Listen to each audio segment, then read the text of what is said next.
Hey guys, welcome to our channel Performology. Today in this video we will be seeing what is performance testing, its needs, types and different tools available for doing performance testing.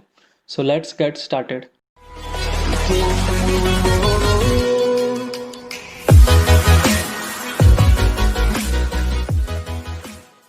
The testing in which we observe the responsiveness and stability of an application under a particular user load is called performance testing. Now for a layman who does not have any idea about softwares, let's take an example of a bike. So for a bike, the different performance metrics will be its top speed, engine power, average per kilometer, and aerodynamics.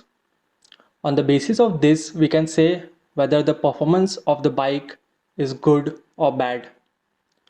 Similarly, for softwares like Facebook, the performance metrics will be user load, that is how many users it can handle, response time of the web pages, request rate, which means transaction per second the application is able to process, and resource usage, that is how much is the CPU and memory consumption.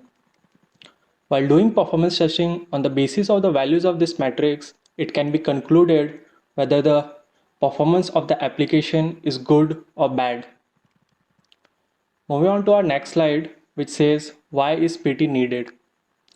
During festivals or in the start of every month, we see that there is a sale on the e-commerce websites.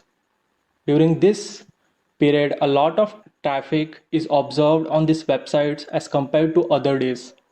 In the year 2014, Flipkart launched its Big Billion Day sale, and within hours, the Flipkart website crashed. And it was because the traffic on the website increased to a level which was beyond the capabilities of the servers used. Hence, it is important to do performance testing in your pre-prod environment and then launch the application in production. On a broader perspective, software testing consists of two types, that is functional testing and non-functional testing. Now let's take an example of fund transfer to understand both types. When a user does fund transfer, the request will be initiated from the client, it will reach the server, and if the request is successful, a transaction ID will be received. This will be a functional check of the fund transfer API. That is whether the API is functioning as per its requirement or not. The performance check of the fund transfer API will be the time consumed to process the request. In our case, it's 2 seconds. Types of performance testing. So the different types of performance testing are load test, soak test, stress test, and spike test. Now let's understand each one of them. Suppose we put a load of 100 users on the application for half an hour or 1 hour, then it's a load test and is done to check the TPH or TPS, that is transaction per hour or transaction per second.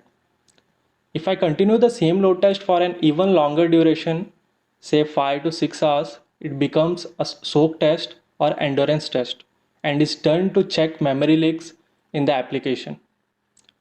Stress test is when an application is put under extreme workload to check the breaking point of the application.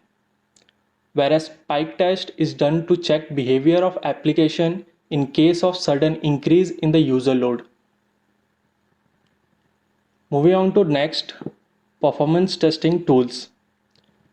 There are both open source and licensed tools available for doing performance testing.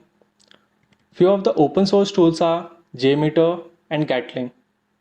Few licensed tools are LoadRunner, Shield Performer, NeoLoad, RPT, and Load Ninja.